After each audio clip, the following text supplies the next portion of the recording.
You are weary from things you haven't let go of. Come sit with me. There's no need to rush to erase everything. Just allow yourself to look deep within.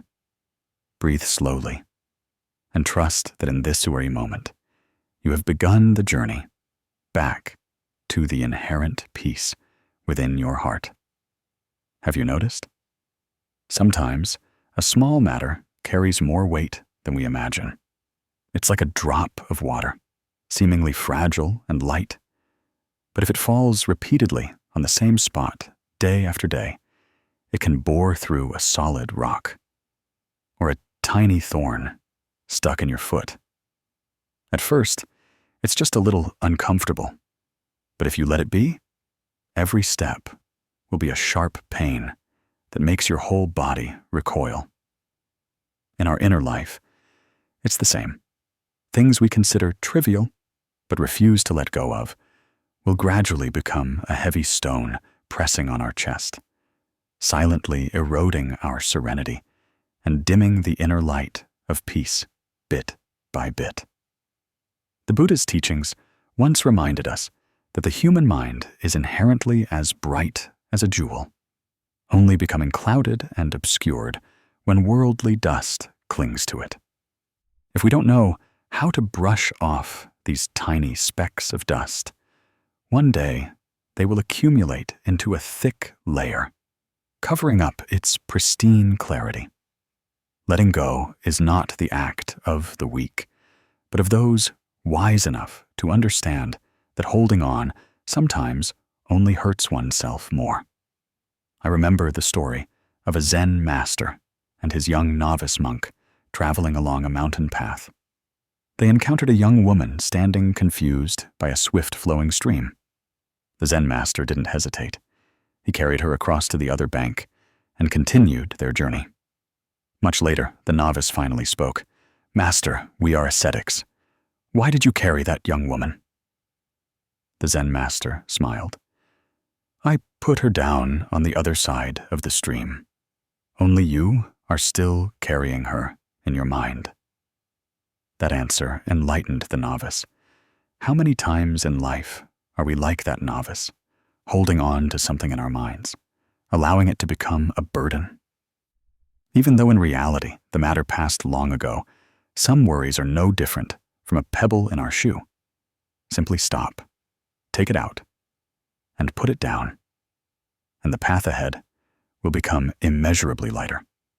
But many people aren't brave enough to do that simple thing, either because they fear losing a part of the story, or because they are not ready to forgive. The Buddha taught that forgiveness is, first and foremost, self-liberation. For when we let go, we create space for light to enter, for love and peace to blossom. Perhaps all of us have experienced the feeling of longing for an explanation. A single word enough to untie the knots in our hearts. We once placed our complete trust, poured our entire heart into a relationship, a promise, or something we thought would last forever. Yet when things changed, instead of receiving a clear answer, we found only silence. That silence is like a vast void between two riverbanks, leaving us standing on one side, unsure how to cross. The longer we wait, the more. Our heart stirs with undercurrents of disappointment, doubt, and hurt. The human heart is like a small cup.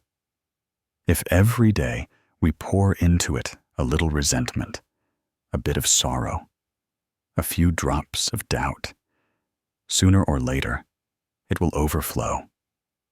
When that cup overflows, what shatters is not just the cup, but also the peace within us. The Buddha once taught that the mind is not inherently heavy. It only becomes weary because we constantly add unnecessary things to it. Letting go is not because we no longer love or care, but because we understand that holding on will cause us to lose ourselves. The truth is, most of us don't let go. Not because we can't, but because we're not ready to accept that things have changed. We're afraid to face the naked truth that some questions will never have answers, some people will never return, and some feelings are only beautiful when incomplete. We think that if we hold on to it in our hearts, at least there's still a connection. But in truth, that connection is the very chain that binds us in a loop of suffering. Like standing before a locked door, many still sit there, hoping it will open on its own one day. But the Buddha taught that not every door leads to the path meant for us. Some doors need to close so we can turn and find another way, where light and peace await. You can try to imagine yourself sitting by a calm lake in the evening. The still water reflects white clouds drifting by. You drop a pebble, ripples spread out, then gradually settle. Life is the same. All disturbances will pass if we don't keep stirring them up. When we accept that truth simply is what it is, we will no longer fight against the flow of life, but instead let it carry us to where we need to be. Some people think that letting go means forgetting everything, erasing all memories, never remembering what has passed. But letting go is not about forcing yourself to forget. Letting go is accepting that it happened. That person walked into your life, and that memory is a part of you. But you no longer let it torment you, no longer let it hurt you every time you recall it. That's when you stop replaying the old story in your mind like a movie reel on repeat. Stop asking why. Stop searching for a different ending for things that have already concluded. Try sitting under a tree on an autumn afternoon. The golden leaves gently detach from the branches without a hint of resentment or needing any prompting. They surrender themselves to the ground, not because they hate their origin, but because they understand it's time to make way for the new sprouts that will emerge when spring returns. Nature operates this way. Nothing maintains its original form forever. Spring comes and goes, summer blazes brightly, then subsides, and gentle autumn allows silent winter to envelop everything. If a tree tried to hold on to every leaf, it would never have enough strength to welcome a new season. The human heart is the same. If we refuse to go through the season of letting go, we will gradually deplete ourselves and no longer have the energy to embrace the good things that await. In Buddhist scriptures, it is taught that all phenomena are impermanent. Everything comes and goes according to its karma. Clinging to something that has passed is no different from wanting to hold back the evening shadow that has left the mountaintop. Letting go is a form of wisdom because it shows us what to hold on to and what to leave behind. When we accept letting go, we don't deny what once was, but simply choose to live with memories without being bound by them. There are relationships that were once very beautiful, but ended because the connection wasn't complete. There are friends who were once close but drifted apart due to an incident. We can still remember them with gratitude, still hold warm memories in our hearts, but we stop blaming, resenting, and letting our hearts feel heavy whenever their names are mentioned. That is, letting go in mindfulness. You can try to imagine your mind as a garden. If autumn comes and you don't clear away the withered leaves, they will cover the soil, block the light, and suffocate the tree roots. But if you gently gather them and let the wind carry them away, you'll find the ground empty and more fertile, ready for new seeds. The mind also needs a season of clearing, a season of letting go to make room for sprouts of love, hope, and peace to grow. Letting go also doesn't mean we no longer love, but that we love with more compassion. We don't force the past to change to make us happy, nor do we force others to do something to make us feel at ease. We create our own peace by not clinging to what has passed. At that point, we will see that old pains are just like light rain that once refreshed our soul, so that now our mind becomes deep and full of understanding. A Zen master once said, "When a door closes, don't stand forever at the threshold weeping. Turn around and look for other paths in your garden. For perhaps only when you step out of the old scene will you see the wide-open horizon awaiting you." This doesn't mean we erase all traces of the past, but rather that we learn to appreciate it as a closed chapter, ready to open a new page with a lighter heart. If you're finding it difficult to let go of something these days, try going out early one morning when dew still clings to branches and leaves. Look at the sparkling dewdrops, then watch them dissolve into the air. You'll understand that nothing is truly lost. Everything merely changes form to continue its journey. The person who left you, the story that closed, is also continuing its own journey. And you, with a light heart, will also continue to walk forward. Letting go is a season of the heart, a season where we learn to untangle the vines that have clung to our hearts for too long. This season doesn't arrive in a single day, nor does it need to be rushed. It comes when you are ready, when you feel tired of holding on and are yearn to breathe in a new breeze. Believe that, just like trees never regret the leaves they've shed, your heart will never lose what truly belongs to it. All that needs to stay will find a way to stay, and all that needs to leave will depart gently if you let it go with love. And when you pass through that season of letting go, you will realize that peace has never left you. It was just standing on the other side of acceptance, waiting for you to open your heart to embrace it. In the gentle light of mindfulness, all wounds will gradually heal, and you will smile as you look back at the past, like viewing an old but beautiful scene in your heart. At that moment, you will know that letting go is not losing, but gaining freedom, a light brown breath, and your original self. Once, a Zen master gave his student a cloth bag and said, "Every time you feel angry, annoyed with someone, or can't forgive something, pick up a stone and put it in this bag." At first, the young monk found this task quite interesting. Every time someone did something that displeased him, he quietly found a stone and put it in the bag. After just a few days, the bag started to feel heavy. A week passed, his shoulder began to ache, and his steps became slow. It was only when the bag was full that he understood that not only were his shoulders burdened by the stones, but his heart was also straining, carrying heavy emotions just like them.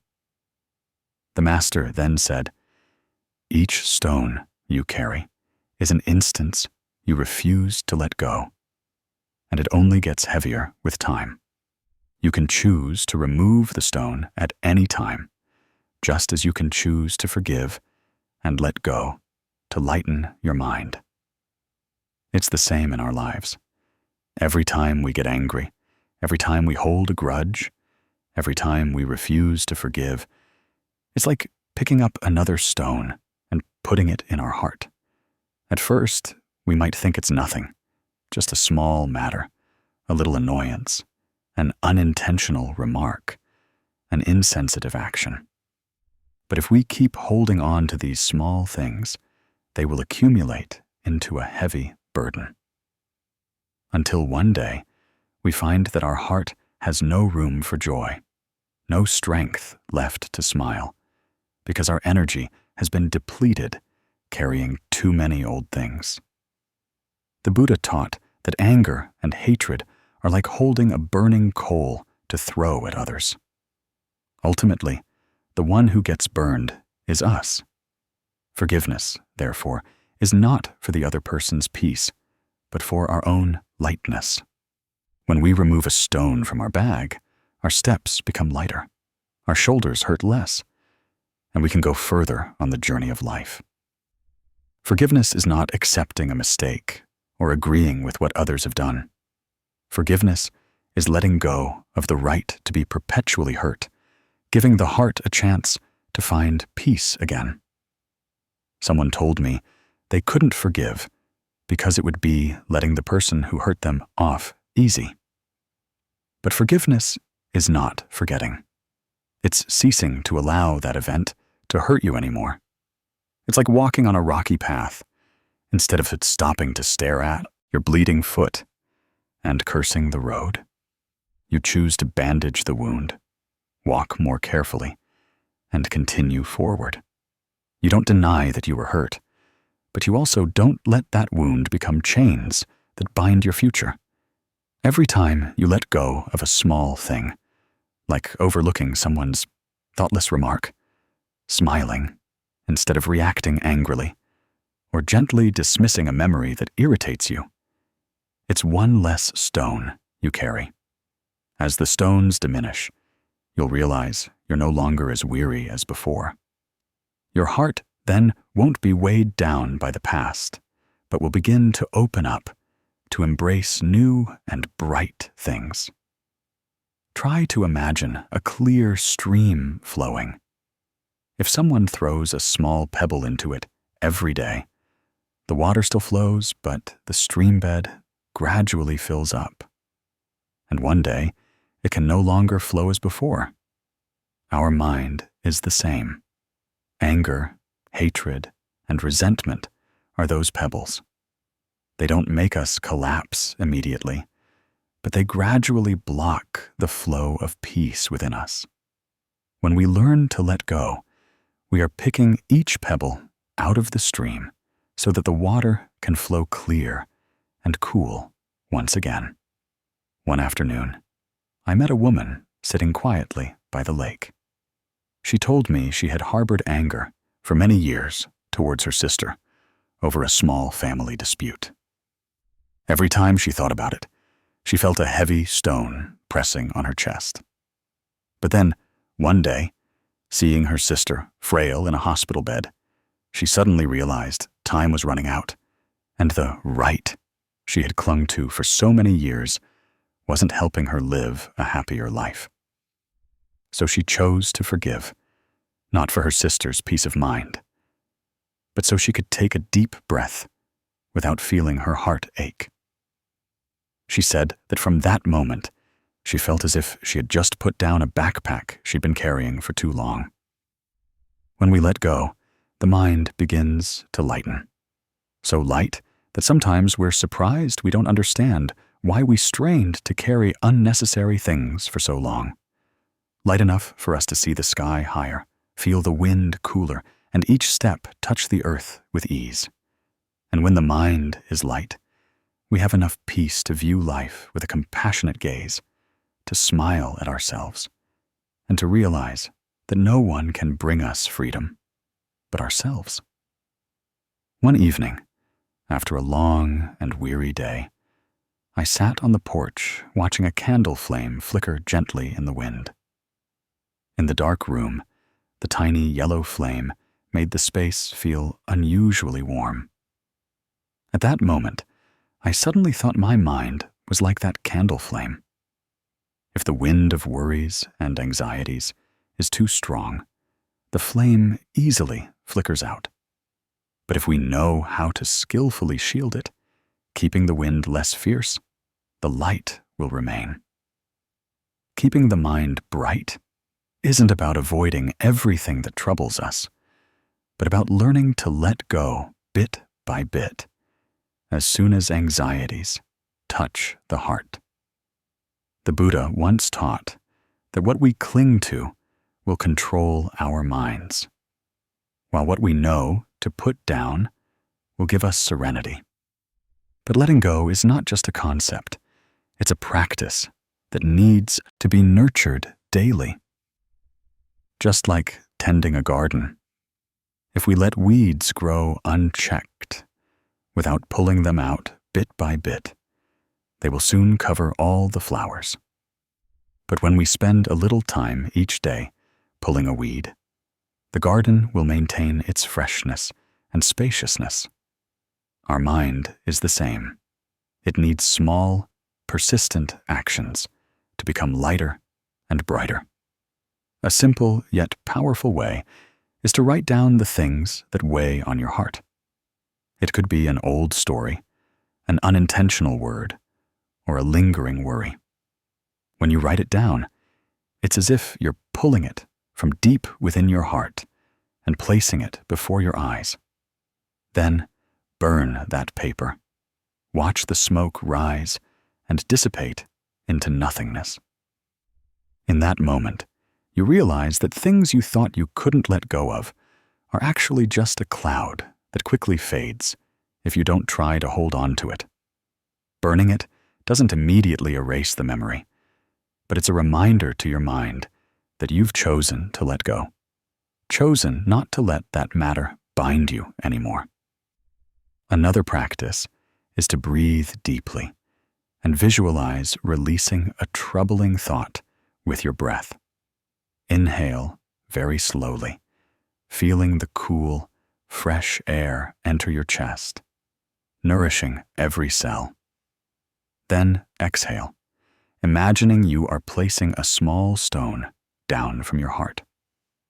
Each breath is like a train carrying away worries, returning a space for you to welcome peace. By doing this regularly, you will feel your body lighten, your mind relax, and even unpleasant stories will gradually lose their inherent weight. There are also days when you can't burn paper or meditate for long, but you can still observe your emotions as you observe clouds drifting by. Emotions appear, change, and then dissipate, just like a cloud never stays in one place. You don't need to chase them to hold on to them, nor do you need to push them away to avoid them. Just stand still, letting your mind be the open sky, and the clouds will drift by on their own.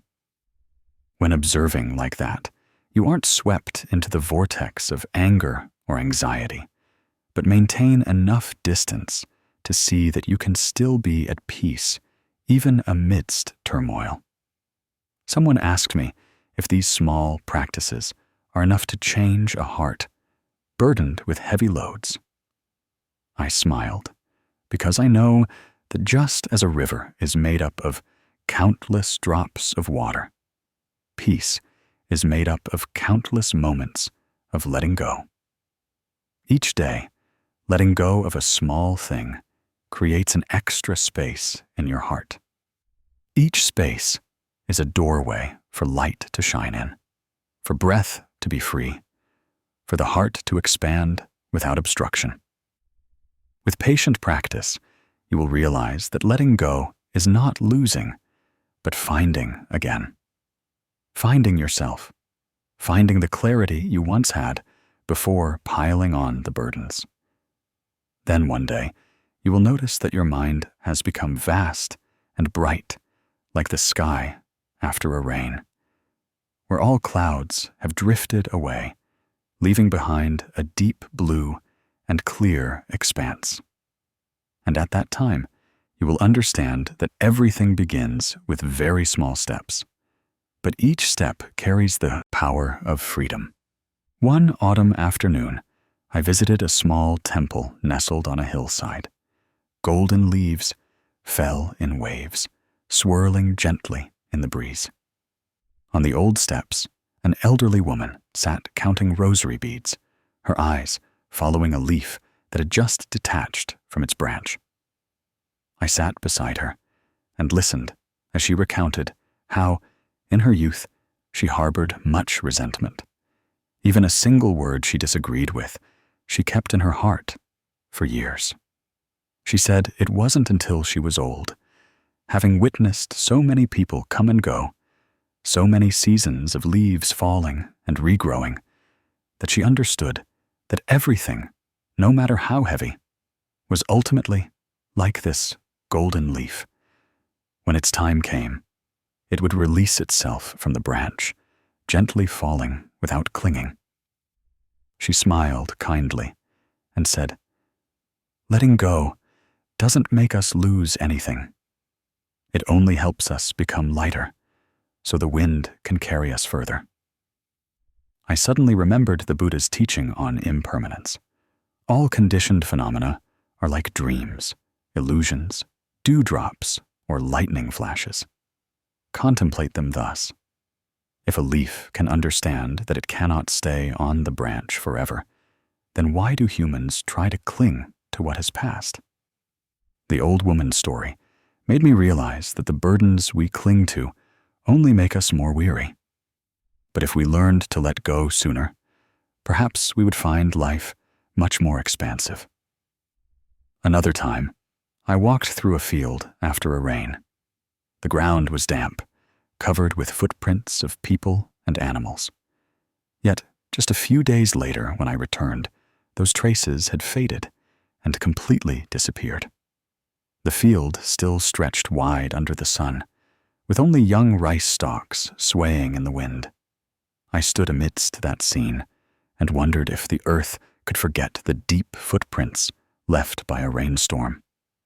Then why does the human heart cling to the imprints of the past forever? The Buddha once reminded us that our mind is inherently as clear as a still lake. It's only because we allow the storms of sorrow and anger to cloud it. When we know to let traces fade away on their own, we restore our mind to its original integrity.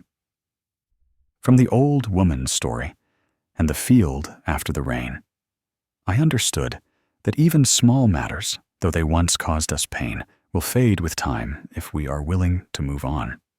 Each step forward creates a distance between ourselves and old sorrows. At that point, we don't need to force ourselves to forget. We just need to keep living, keep opening our hearts to what is present. Time and mindfulness will do the rest. Once, I met a woman whose eyes were as dry as if they held an entire winter. She told me that she had been hurt by a family member. Even though many years had passed, the wound still made her heart ache every time she remembered it. She said she couldn't forgive because forgiveness was like accepting that the incident had never happened. I sat beside her and slowly told her, forgiveness is not erasing the memory, but letting that memory no longer have the power to control your mental life. Like a scar, it's still there. You still see it, but it has closed and no longer bleeds.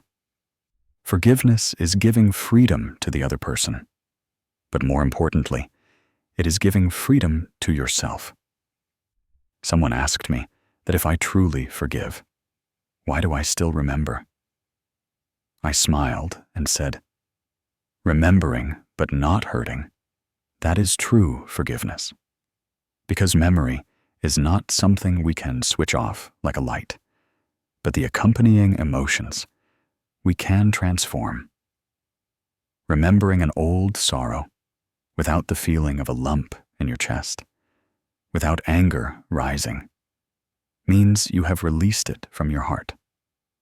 Just like looking back at a path where you once stumbled, you now only see it as part of the journey, not a deep pit to bury yourself in. I like the image of a withered leaf serenely detaching from its branch, swirling in the wind, then gently settling onto Mother Earth. It doesn't try to cling to the branch, because it knows it has fully completed its green season of life. Forgiveness is similar. It's accepting the cycle of all experiences, even unwanted ones. When we release the other person from resentment, we are also releasing ourselves from the dry branch of the past, so we can fall into the peaceful embrace of the earth and nourish a new season. The Buddha once taught that a mind full of resentment is no different from clutching a hot coal. The first one to get burned is oneself. Forgiveness is when we open our hand to let the coal fall, so the hand can be free and cool again. Perhaps it will be difficult at first, because that hand has been used to clenching for too long. But then, as the pain subsides, we will realize how much lighter we've become. If today you are holding a grievance in your heart, try once to put it down. Not because the other person deserves it, but because you deserve peace. Let your heart be like that golden leaf, serenely leaving the branch, without resentment, without regret, just quietly returning to the Mother Earth of freedom. At that time, you will find your life as vast as the sky, and every breath will be a blessing for yourself. There are days when you feel like a flower that has lost its color, not because the sun isn't golden enough, or the soil isn't rich enough, but because you've stood too long in a garden that doesn't belong to you. You've tried to lean towards people who never see you. You've let the morning dew of your heart fall in a place where no one cherishes it. Then one day, you realize your weariness doesn't come from giving, but from endlessly giving in a place that never gives back. I once knew a friend who always strained to please everyone. They feared rejection, being misunderstood, losing their good image in others' eyes. But in return, their heart was full of emptiness. They smiled at the world, but cried to themselves. One day they asked me, if I love everyone enough, will everyone love me back the same way? No. I gently shook my head. No one is responsible for healing you but yourself. Others can reach out a hand, but if you don't pick yourself up, that hand will only touch empty air. The Buddha once taught that the root of all suffering is attachment and struggle. When we try to cling to things that make us wither, we not only lose our vitality, but also lose ourselves. Self-love is not selfishness. Self-love is knowing how to refuse things that hurt us, knowing when to leave, when a relationship has become a prison for the soul. It's stopping forcing ourselves to stand in a storm just to prove to someone that we are strong. Once, I walked through an autumn forest, and golden leaves were falling effortlessly. Not a single leaf clung to its branch for fear of falling to the ground. They understood that when they left the branch, they returned to Mother Earth, and from there, they would nourish a new green sprout. Humans are the same. When we know to let go of what makes us wither, we are returning to the land of inner peace. Peace does not come from controlling everything or pleasing everyone. Peace comes when there are no more invisible battles within our hearts. That's when we sit quietly amidst the noise, listen to the sound of falling leaves, and feel our heart as vast as the sky. It's when we no longer have to try to win against anyone, be better than anyone, or prove anything to anyone, but simply live fully in each moment. If you are tired from straining for too long, try embracing yourself. Allow yourself to rest, to let go of what depletes you. Don't wait for someone to bring you peace, because peace is already there, right where you put down your burden. When you love yourself enough, you will realize you don't need to look for peace anywhere else, because it's already within every breath you take, gentle and persistent, like the warmth of the sun after a rain. Once, I sat on the porch of a small roadside cafe, watching a sudden rain shower. The vendor quickly packed up. Customers rushed to find shelter. A young man accidentally spilled his neighbor's coffee while pushing past. The person whose coffee was spilled frowned, about to raise their voice, but then stopped when they saw the other's hands trembling from the cold and eyes red, as if they had just been through a stormy day.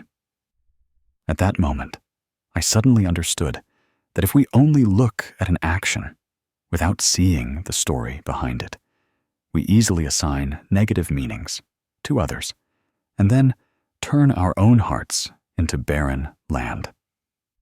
When the mind is not calm enough, we easily get caught in the waves of emotion. A thoughtless word can turn into a knife. An unsatisfactory glance can become a wound. We hastily conclude that someone intentionally insulted us, that they don't respect us, that they don't deserve our kindness. But the Buddha's words are gentle, like the sound of a temple bell in the morning mist. When the mind is still, we see things as they are, no more, no less. This doesn't mean we justify all actions of others, but that we are clear-sighted enough not to add stories that cause ourselves more suffering. I remember once passing through a small village and seeing an old woman carrying water from a well. Her steps were slow, her shoulders heavy. If someone accidentally bumped into her and spilled the water, she might frown, regretting the effort. But if we knew she had just cared for a sick person all night and still had to prepare meals for her family, we wouldn't blame her, frown. Everyone carries some kind of burden, whether it's a visible water load or an invisible worry. And sometimes that burden makes them seem thoughtless without realizing it. When we look at life with compassionate eyes, everything becomes lighter. We no longer react too strongly to trivial matters. Instead of getting angry when someone cuts in line, we might think they're rushing to take their child to the hospital. Instead of being sad because a friend forgot an appointment, we can understand that they might be busy worrying about their family. Compassion is not allowing others to hurt us. It is choosing a way of seeing that causes our own mind the least harm. When we know to let go of even the smallest things, we can steadfastly overcome great storms. Like a river, if it's not obstructed by decaying branches from upstream, the water will flow more smoothly and powerfully. Our heart is the same. When it's not filled with trivial matters, it will have room for peace to reside. Look at the person who makes you sad with eyes of understanding. Who knows? Perhaps they are just a traveler, struggling to find their way, carrying an invisible burden on their shoulders that you've never seen. At that moment, you will realize that forgiveness is not a gift you give them, but a door you open for yourself to step into a bright space where storms no longer hold power. In the morning, as the first rays of sunlight gently touch the window frame, the world around is still hushed in a thin mist. I want to invite you to try something very small, yet it can open a door to peace for an entire day. Just sit still for 5 minutes, breathing very slowly, very deeply. As you inhale, be aware of the cool, fresh air entering your chest, nourishing every cell. As you exhale, imagine the worries, the burdens of yesterday leaving you, like light smoke dissolving into emptiness. For those 5 minutes, don't rush, and don't try to chase anything away, just quietly look within and ask yourself what you are holding on to today that you don't want to let go of. Perhaps it's just a comment that made you feel down, a look that confused you, or a small matter you keep replaying in your mind. Let your breath guide you to clearly identify it. The Buddha once taught that the mind is like water. When the wind is calm, the water is still. We can see the vast sky reflected. But when the wind is strong, when the waves rise, all that remains are murky ripples. Mindfulness is how we bring the water in our hearts back to stillness, to see that everything is merely passing clouds. A small matter, if not let go of, will become a burden, like a tiny pebble falling into a shoe. At first, it's just a little irritating, but the further you walk, the more it hurts your foot. And sometimes it makes you forget the beautiful scenery along the way. When you are mindful, you quickly recognize that pebble. You stop, take it out, and continue walking with light feet. I remember one afternoon, standing by the river, watching clouds, white clouds, sometimes drifting quickly, sometimes leisurely, not caring where they would dissolve, not bothered by which way the wind blew. The mind of a mindful person is the same, knowing that everything will change, not clinging, not blaming, just accepting and letting go. If we can learn to observe our thoughts and emotions as we observe clouds, without rushing to name them, without clinging to them, then we will suffer much less. Before sleeping at night, take a brief moment to choose one small thing you will let go of. It could be the annoyance from an unsatisfactory phone call, or the disappointment that someone forgot a promise. Gently say to yourself, "I'm not carrying this into my sleep tonight." You can imagine opening your hand to let a golden leaf fall onto the water and allowing the river to carry it away. When you wake up, that small, empty space in your heart will be filled with a feeling of lightness and warmth. By practicing this way, every day you will realize that letting go is not a big decision to be made once, but small choices repeated regularly so that the mind gradually becomes clearer.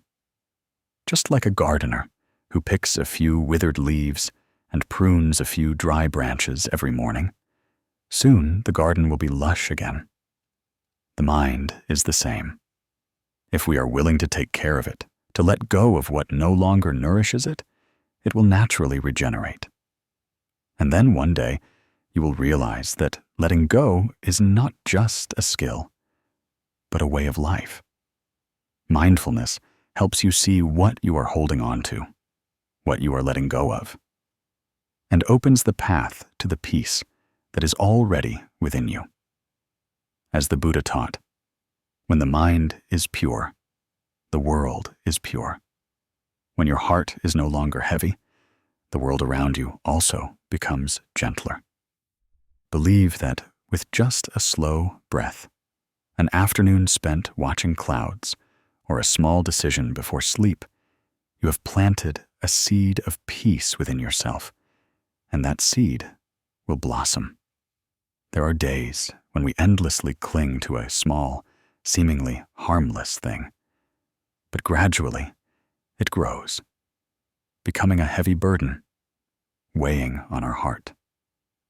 It could be just a thoughtless remark someone blurted out, an unsatisfactory glance, or an old event that happened long ago, but every time we recall it, it still stings our heart.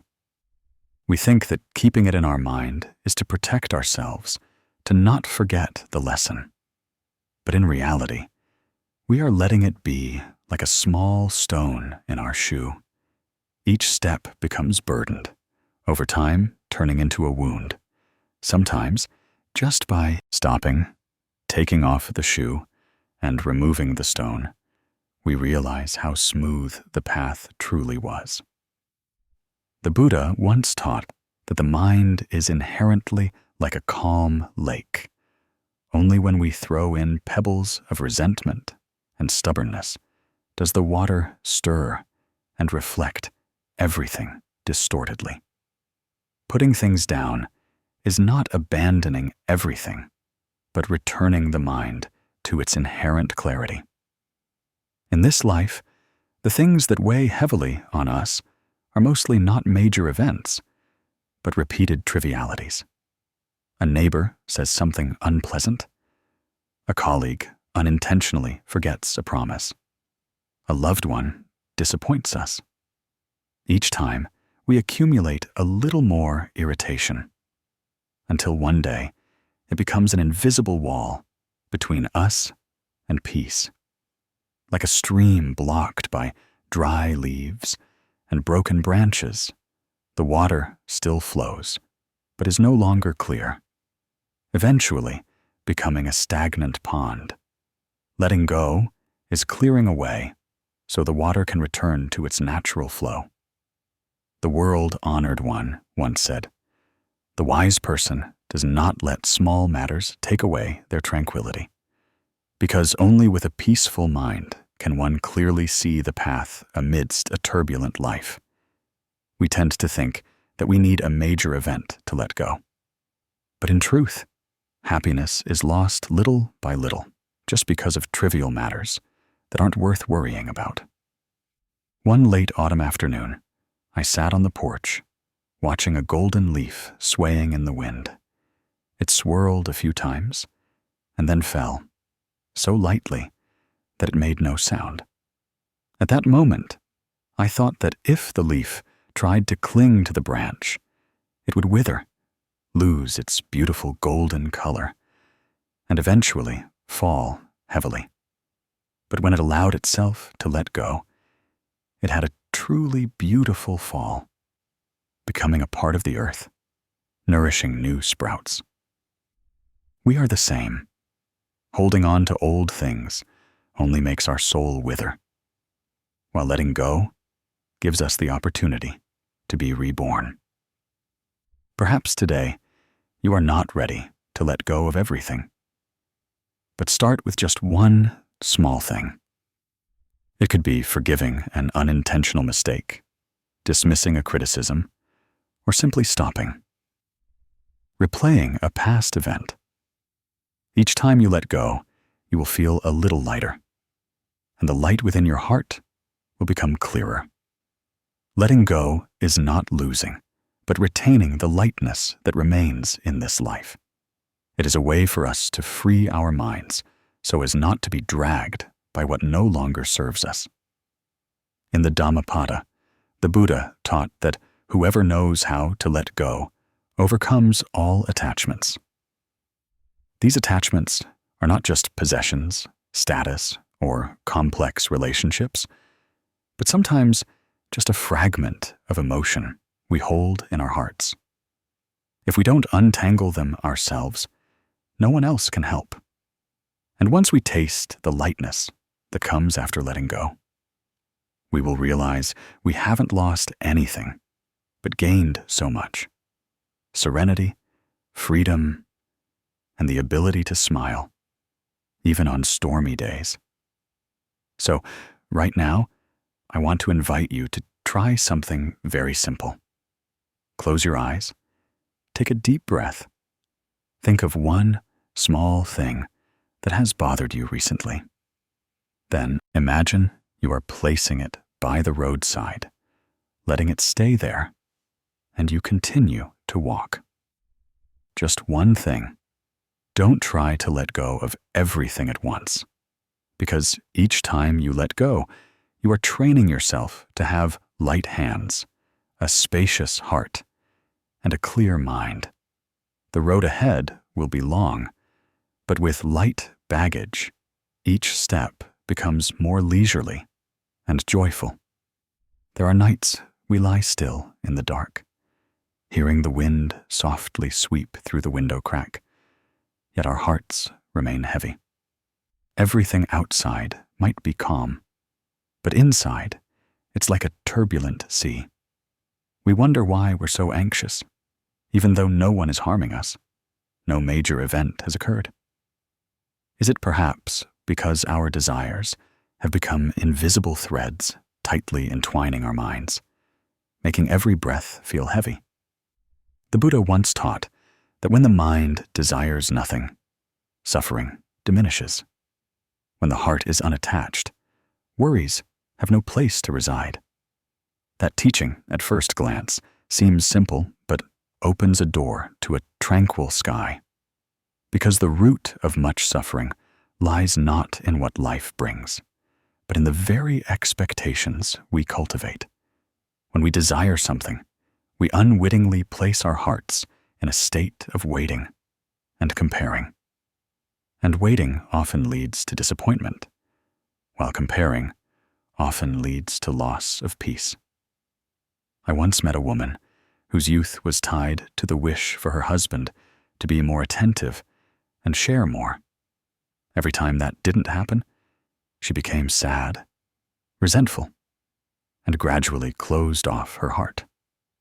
Until one day, she realized that the more she longed, the more she placed herself in a position of lack.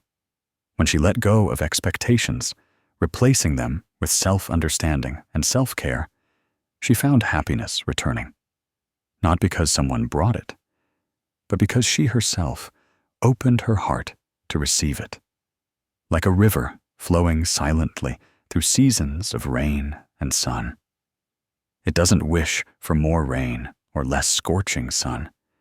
It simply continues its flow, unperturbed amidst changes. If we could also live that way, looking at life with acceptance, our hearts would be lighter. Not wishing does not mean abandoning the desire to live, but letting go of clinging to things beyond our control. When we can let go of wishing, we will find the sky in our minds wide open. Cool breezes, weaving through every breath, bringing peace to reside. And if tonight you are still sitting there, feeling your heart yearning for something, gently close your eyes. Listen to your breath come and go. Each breath is a rhythm of life.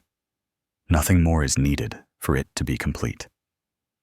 As your mind slows down, you will realize that in this very moment, you are already complete. Peace has never left you. It has just been obscured by the clouds of desire for too long. The wind will blow, the clouds will dissipate, and the light of self-liberation will gradually emerge. The Buddha's ancient teachings once said that people suffer because they want everything to go their way. But life rarely accommodates human wishes. When we desire, we are like reaching out into empty space to grasp a cloud. That cloud is beautiful, white, and gentle, but it doesn't truly belong to our hands. The harder we try to hold it, the more it dissipates, leaving an empty void of disappointment.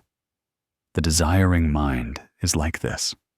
It makes us live in an unarrived future, struggling with ifs and what ifs, so that the present slips by, and we fail to fully experience it. There's an old story about a young Zen monk. One day, he was tasked with carrying a bag of rice from the foot of the mountain up to the temple. The bag of rice was heavy, and the path was long. Every step he took was weary. Sweat drenched his back. As he walked, a layperson asked, "Master, why don't you rest a bit to lighten your load?" The monk smiled, but continued carrying the bag of rice. When he arrived at the temple, he put the bag down and said, "Only when I put it down did I realize how heavy I was carrying." We are the same. There are desires and attachments we've carried for so long, so accustomed to them, that we think they are a part of us. Only when we put them down do we realize how weary we've been. To desire is to want to hold on to something in life. It is precisely to let it bind our mind. When a door closes, we cling to the door frame and weep. When a person leaves, we try to hold their image in our memory, refusing to let it fade. But life is inherently impermanent. All things change like clouds in the sky. A green leaf will eventually turn yellow. A brilliant afternoon will sink into night. If we resist this, our hearts will grow weary, and our souls will forever remain in darkness. The paradox is that the more we desire, the more restless our minds become, because every day that passes, we fear loss, fear not achieving, fear others changing.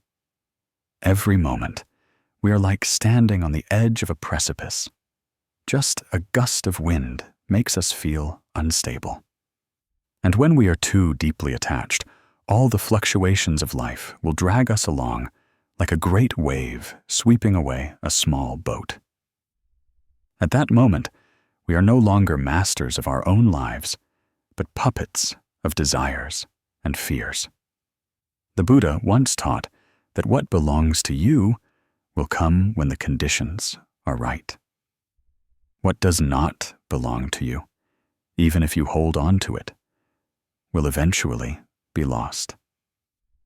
If we understand this, the mind will gradually calm. It's not about living without purpose, but knowing how to keep your heart as vast as a lake, so that ripples just spread and then disappear.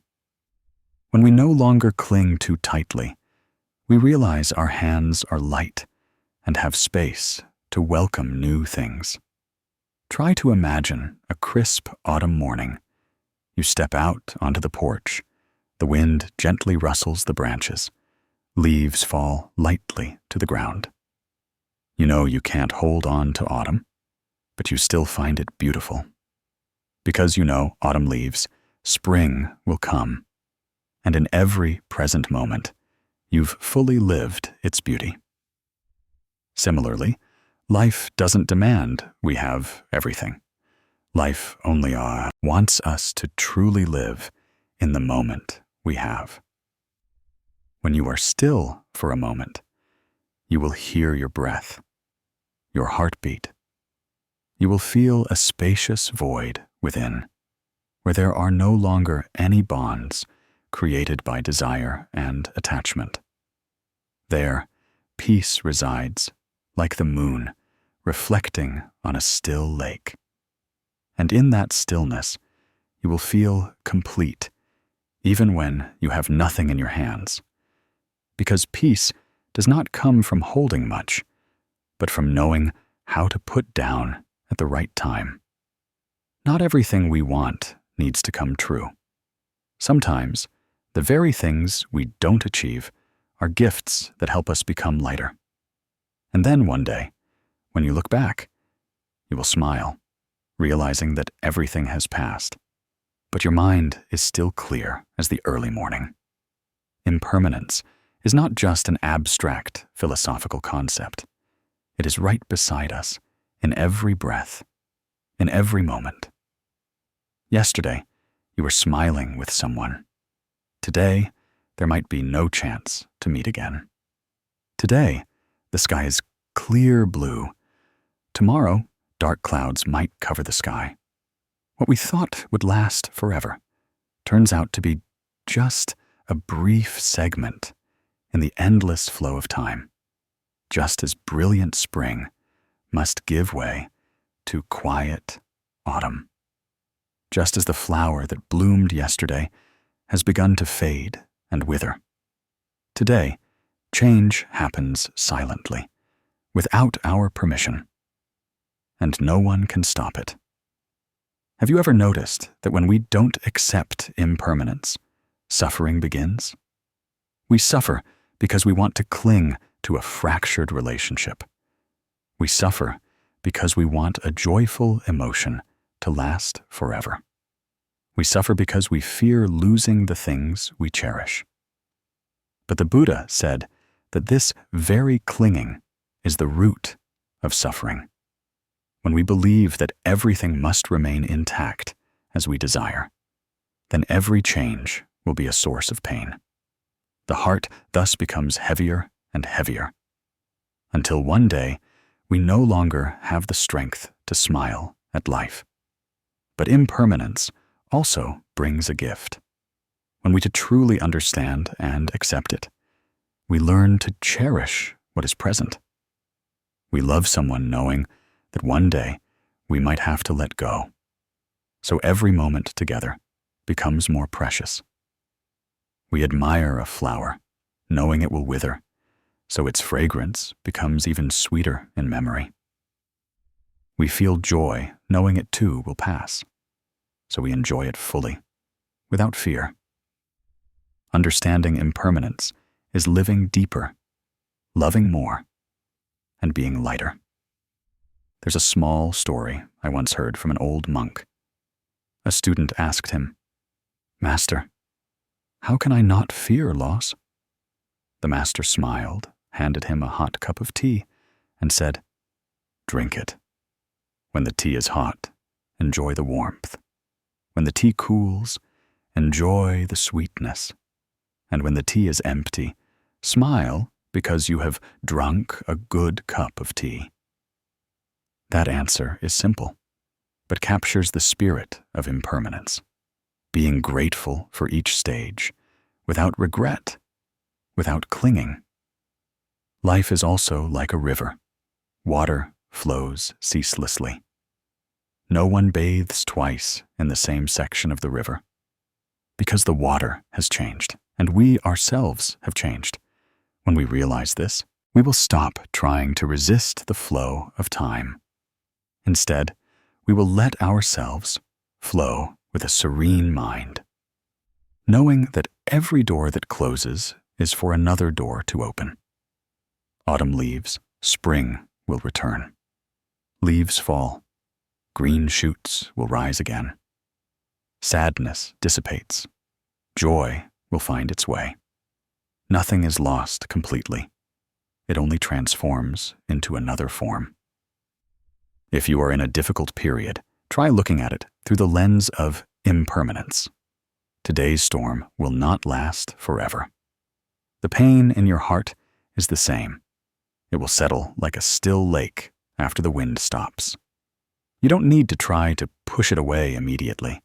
Just breathe and know that it too will pass. Like everything else in life, it's just a small wave in the vast ocean. And when your heart becomes accustomed to the rhythm of impermanence, you will feel freer. No longer overly afraid of loss, no longer overly pained by separation, no longer overly craving things that haven't arrived. You will learn to love completely without possessing, to live deeply without attachment. At that moment, each day that passes will be like a gift that you just need to open, enjoy, then let it fly away gently, like a petal in the wind. Let me offer you a small reminder. Everything comes and goes, like clouds drifting across the sky, like the scent of flowers on the breeze. Don't be sad when you see them leave, because it is that very emptiness that allows new things to find their way in. In change, there is always an opportunity to start over, to love again, to smile again. And who knows, one day you might realize that impermanence is not a thief of happiness, but a silent friend who helps us appreciate and live more fully in every moment. The Buddha once taught that all phenomena are impermanent. Nothing exists forever in its current form. People come into our lives due to karmic connections, stay with us for a while due to sufficient conditions, and will leave when those conditions are exhausted. If we cling too tightly, we not only hurt ourselves, but also others. It's like a river. If you try to hold a handful of water, as soon as you close your hand, the water will flow out between your fingers. But if you open your palm and feel the cool freshness of the water flowing by, you both experience it and lose nothing, because the river is still there. You just aren't stubbornly holding on to a tiny part of it. When we know how to love without attachment, we learn to give affection unconditionally. We can love our parents, friends, children, or a special person. But that love doesn't turn into control, doesn't become a binding thread, isn't a burden they have to carry. Our love is like the warm morning sun, warming without scorching, like cool spring rain, nourishing without flooding. Then we are free, and those we love are also free. There is a small story about an old monk and a young novice. One day, the two teachers and students were walking by a stream when they encountered a young woman who was struggling to cross because the water was swift. The old monk carried her across to the other bank and then continued walking. The novice kept pondering, walking for miles without saying anything, until finally he asked, "Master, we are ascetics. Why did you carry a young woman like that?" The old monk smiled. "I put that girl down as soon as we crossed the stream. But why are you still carrying her in your head until now?" That is the art of loving, without attachment. The master showed love by helping someone in need, but didn't hold on to her image or emotions in his mind.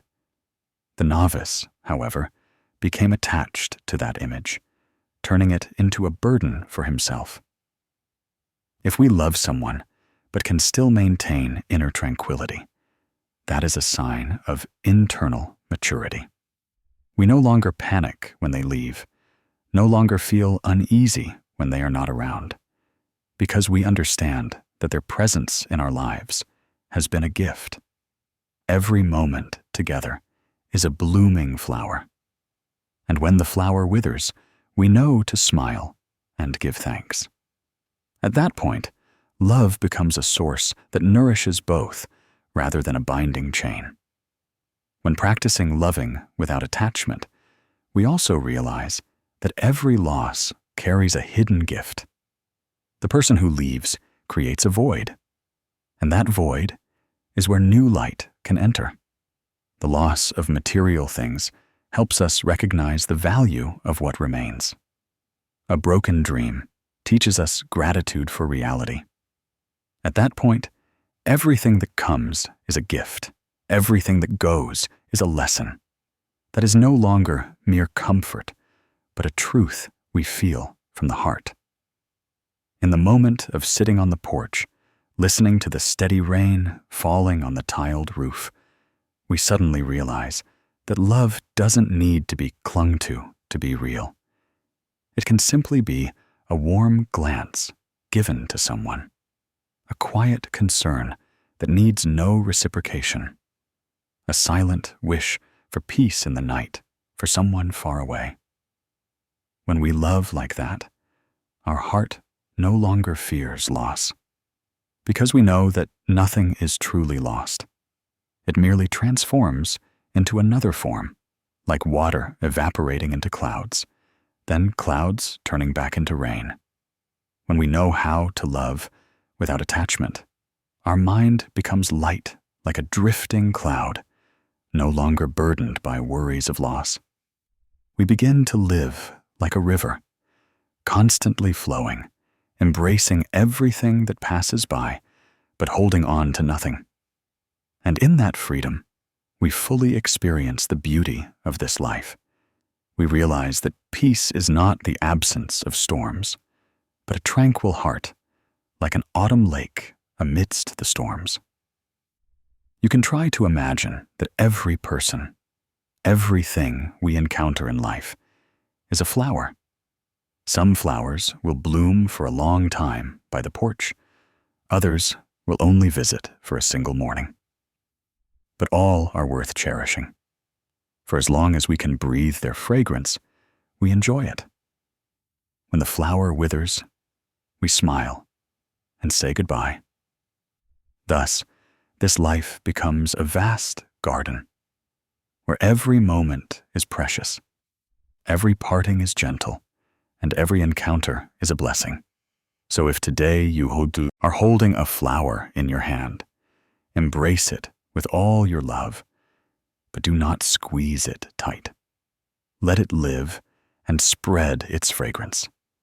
And when the time comes, let it fly with the wind. Because when the heart knows how to love without attachment, you will find yourself no longer lonely, no longer afraid, but only with a quiet faith that even if people or flowers leave, love will remain within you, like a light that never goes out. The Buddha once taught that freedom is not about getting whatever you want, but about not being bound by what you want. In other words, true freedom isn't about how much you can hold on to, but how much you can let go of. We often mistakenly believe that we are only happy when our dreams come true, when the person we love reciprocates our feelings, when our work goes smoothly, when our bank account is full. But if those expectations aren't met, they turn into needles, stabbing our hearts. Some people are incredibly wealthy, waking up every day to a vast fortune, yet their minds are restless. They fear loss, fear others taking their wealth, fear happiness today and suffering tomorrow. Conversely, some people live simply, with just enough to eat and wear, but their faces are always serene, like a calm autumn lake. This is because they don't engage in a race of grasping, don't place their entire heart on the scales of gain and loss. A rich person is not necessarily free, and a poor person is not necessarily suffering. I remember once visiting a small temple in a high mountain region. The abbot was an old monk, over 80 years old. His room was just a simple wooden chamber, a bamboo bed, and a few faded scriptures. I asked him if he felt his life lacked anything. He smiled kindly and said that he had let go of everything, so he lacked nothing. That answer was light yet profound, like a gentle breeze, but enough to stir the confusions in my heart. Expectations are like an invisible thread. When it's taut, we think we're heading towards a beautiful goal, but unknowingly, it tightens around us day by day. The more we expect things to go our way, the more we lose our freedom. When we accept that life naturally has its ups and downs, its fullness and its emptiness, we begin to feel lighter. This doesn't mean giving up on dreams or living carelessly, but learning to move forward with an open heart, not binding ourselves to the final outcome. Practicing. Letting go of expectations is not easy, because we are accustomed to setting must-haves and must-gets as a measure of our self-worth. But you can start with very small things. Every day, try to let go of one thing that weighs on your heart. It could be a judgment about someone, a simmering anger in your heart, a plan that you clearly know is no longer suitable. Letting go is not about losing, but about opening up space for lighter things to enter. You can imagine your mind as a room. If the room is crowded with old things, no matter how beautiful, it cannot hold new things. When you clear some space, light will flood in. The human heart is the same. When expectations lessen, freedom seeps into every breath, every step. You will find you don't need to hold on so tightly, because what is destined will stay, and what doesn't belong will leave like dry leaves, letting themselves go with the current. And then one day, you will realize that happiness doesn't lie in everything going your way, but in your ability to be at peace even when things don't. That is when you touch inner freedom, a kind of freedom that no one can take away because it lies in no one's hands but your own. True freedom is not in a distant place, nor does it need to wait for a special moment. It is right here, in every moment you choose to let go of unnecessary things and keep your peace. At that time, your heart will be like a still lake, perfectly reflecting the sky without a single ripple of anxiety. Once, a teacher brought a pristine white sheet of paper to class. He said nothing, simply used a pen to draw a small black dot in the center of the paper, then held it up and asked, "What do you see?" Most everyone replied that they saw a black dot. The teacher smiled, his eyes gentle, and said, "Most of this paper is white, but you only looked at the black dot. In life, it's the same. We often focus solely on the small, imperfect things and forget all the good that is still present around us." That statement was as light as a breeze, but deeply resonated with the listeners, like a soft reminder that we have overlooked so much light just by fixating on a tiny spot of darkness. Life is inherently imperfect. If we only view life through the mistakes of others or the dissatisfying things happening, the mind will easily become heavy, full of blame and resentment. The Buddha once taught that all phenomena are impermanent. Good or bad are only temporary. When we stubbornly cling to a small wound in our heart, we make ourselves forget. An entire sky of peace still stretches wide. Some people, just because of an insensitive remark from a loved one, forget years of love, forget all the times they were sheltered and cared for. Like looking at a white paper and only seeing the black dot, our heart narrows, lacking compassion and a broad perspective. To see life with a holistic view doesn't mean we deny or ignore mistakes, but rather know how to put everything in its proper place. A mistake can just be a moment, while that person still has so many precious qualities. A sadness can be just like a passing rain shower, while our life still has many warm, sunny days. When we can see the whole, we will realize that the bad doesn't fully define a person or a life. Just like standing on a mountaintop looking down, every bend, every bump in the road becomes small and harmonious within the larger picture. People who live this way tend to blame others less and resent life less. They understand that everyone carries their own stories, their unhealed wounds, and their difficult limitations.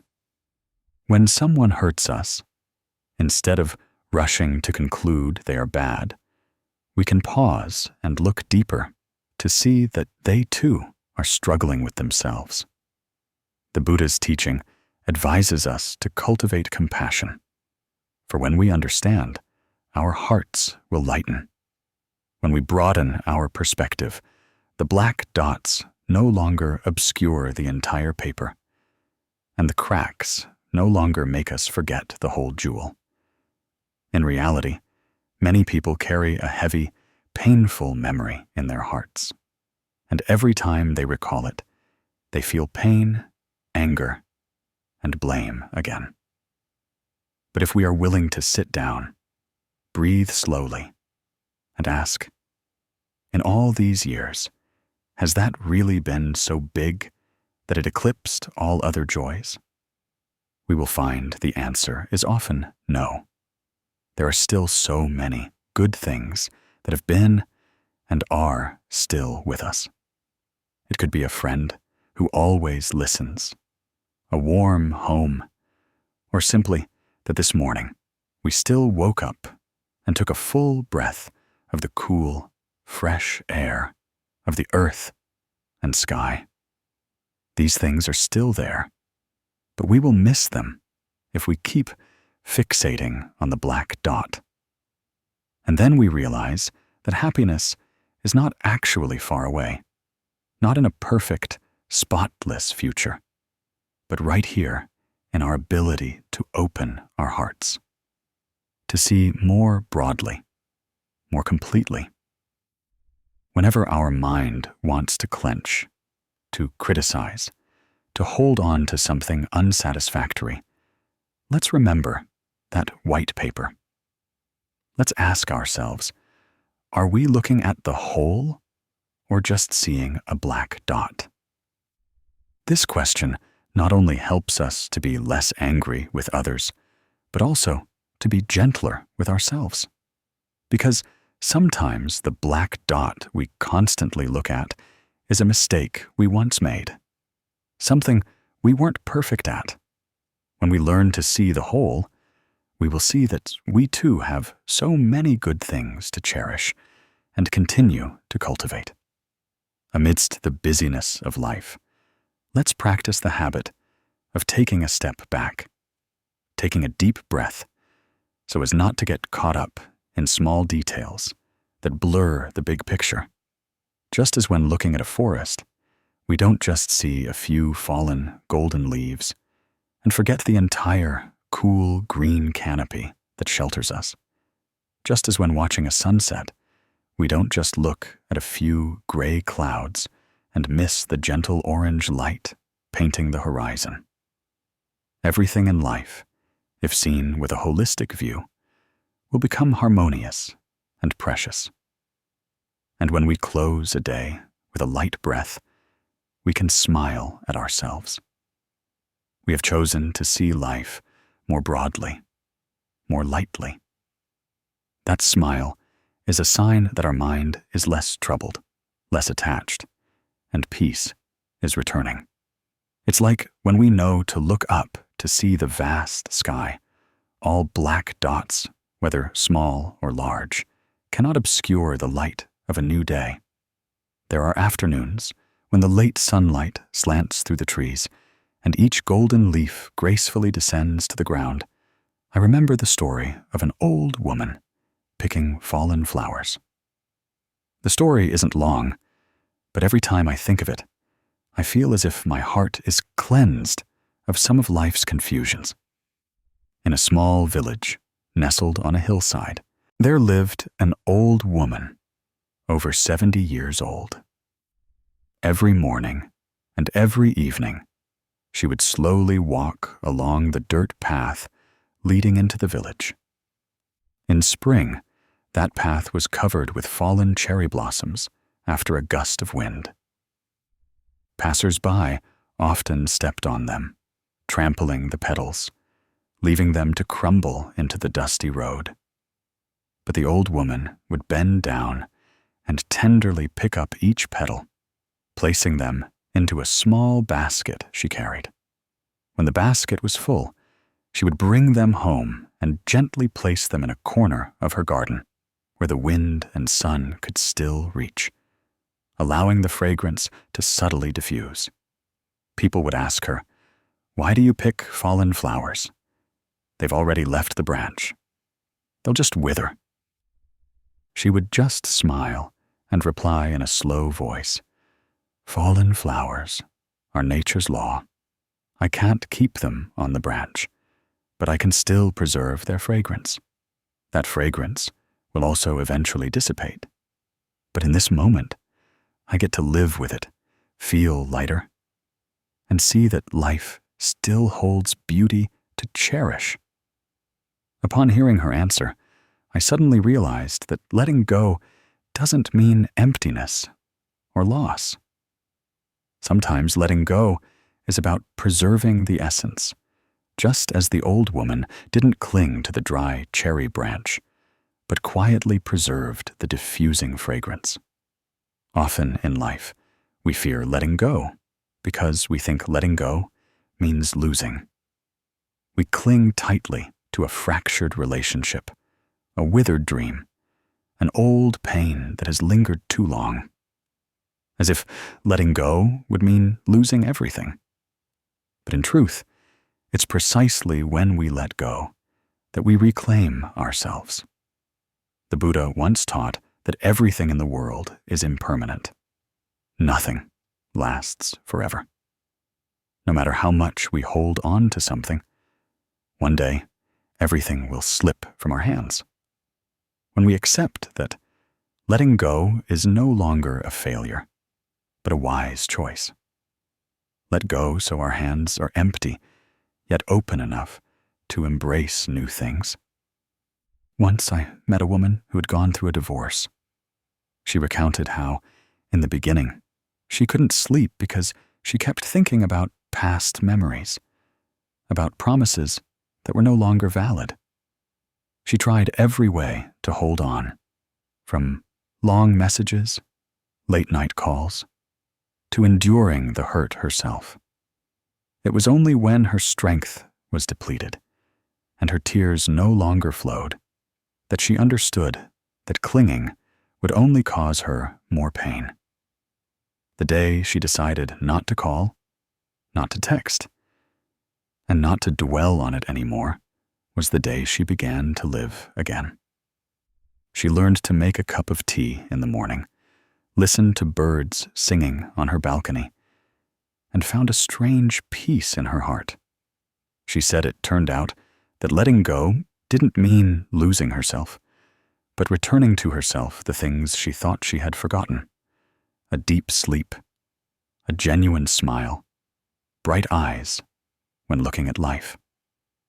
Looking deeply into the mind, we will see that what the Buddha taught is not merely abandoning material possessions or relationships, but letting go of the grasping mind. Grasping is like holding a hot coal tightly. The tighter you hold it, the more you get burned. When you let go, you are no longer burned by that coal. Your hand heals and your heart stops aching. The one who knows how to let go is not the one who runs away, but the one who is brave enough to say, "I will not let the past bind me anymore." Nature always has a way to gently remind us about letting go. In autumn, trees don't cling to their leaves, so there's room for the sprouts of spring. The river doesn't hold its water, so it can receive new sources from springs and rain. Clouds release water droplets and then become white clouds drifting. If nature tried to cling, perhaps all things would stop flowing and life would cease to continue. Humans are the same. Only when we know how to let go do we truly live. But letting go is not always easy. Many people ask me, if I let go, what will be left? The answer lies in your own heart. When you let go, you will lose attachments, but what remains is freedom. You will lose illusions, but what remains is truth. You will lose noise, but what remains is inner stillness. And from that stillness, a new strength is born. I remember one winter morning, standing by the window, seeing frost cover the garden. Everything seemed blurred. Only the cold enveloped it. But when the sun rose, the frost melted, and the scenery appeared clearer and more vibrant. Letting go is similar. At first, it might feel empty and cold, but then when the light of mindfulness shines through, you will find your mind clear and bright, realizing that life is still beautiful, as it inherently is. People often think that happiness comes from having more, but sometimes true happiness comes from having less. Less desire, less clinging, less torment. The mind will naturally be at peace. The Buddha taught, hold on to nothing, suffer nothing. That is not a call to abandon everything, but a reminder to live in the world without being swept away by it. Let everything flow like water. Let the past remain behind. Let the future unfold naturally according to favorable conditions. Then you will realize that what you thought was lost. In reality, it was just a shell. And the most precious thing, the inner peace of your mind, is still there, waiting for you to find it. And once you have found it, you will know that letting go is truly gaining. Close your eyes for a moment. Take a deep breath. Feel the breath reach the bottom of your lungs. Then exhale gently, as if releasing all worries. In that moment, you have nothing to hold on to, nothing to fear losing. You are simply a soul fully present in every breath. That is when you have truly let go, and it is also when you are truly living. There is a very simple story I want to tell you. The story of a muddy cup of water. One day, a Zen master gave his student a cup of water in which there was sand and mud, making the water completely murky. He asked, "Do you see anything?" The student replied, "Master, the water is very cloudy. I can't see anything at all." The Zen master smiled, placed the cup on the table, and said, "Leave it there. Don't touch it." Time passed. Grain by grain, the mud slowly settled to the bottom, and the water gradually became clear again, to the point where the bottom of the cup was clearly visible. The Zen master then gently said, "Do you see? Your mind is the same. When stirred by anger, worry, and comparison, the mind becomes murky. But if you know to let it be, to become still, naturally, all the sediment of worries will settle, and the mind will become clear. Perhaps our lives are also like that cup of water. Every day, we are exposed to so many sounds, images, words, news, and unpleasant things. All of them seep into our minds, stirring the water of our soul until it becomes murky. Sometimes, just a thoughtless word from someone, a cold glance, or a comparison is enough to disturb our hearts. At that moment, we often react immediately, feeling annoyed, angry, trying to explain, or silently clinging to the hurt without letting go. It is at these times that we are inadvertently stirring our cup of water, allowing the emotional sediment to continue to rise. The Buddha taught that the mind is inherently pure, like a morning lake, only becoming cloudy due to delusive thoughts, greed, anger, and ignorance. The more we resist, the more we try to chase away uncomfortable emotions, the more we inadvertently stir the water, making it murkier. It's like someone vigorously shaking a cup of water and then hoping it settles quickly. That's impossible. If you want the water to clear, put it down and let time and stillness do their work. Stillness here is not external silence, but an inner cessation. It's when you breathe a little slower. Sit still for a moment. Don't rush to react. Don't rush to find answers. Then the mind will begin to self-regulate. Like a calm lake will gradually reflect the sky and clouds. There are some sorrows that if we keep trying to analyze, to dig deep into the whys and hows, we will only get more stuck. But if we are willing to sit down, take a deep breath, and let our heart rest, then a miracle will happen. Emotions will change very naturally, without force. You can try this today. When your mind starts to stir, imagine it as a muddy cup of water. Don't rush to try and throw out the floating sand particles. Just put the cup down on the table and leave it be. Similarly, put your mind down. Don't let it run wildly after emotional currents. Sit in one place, close your eyes, feel your breath enter and exit. Just let all thoughts drift by like clouds across the sky, neither holding on to them nor chasing them away. Just be there, quietly. In Buddhist scriptures, it is taught that when the mind is still, wisdom is bright. When wisdom is bright, suffering resolves itself. A serene mind is like a clear mirror, reflecting everything but holding on to no images. At that time, worries have no place to cling. Anxieties lose their weight, and you will feel light, as if walking on an autumn morning, dew melting, sun gentle, and your heart strangely peaceful. Someone asked me if simply sitting still could solve problems. I smiled. Sitting still isn't to escape, but to see the problem clearly.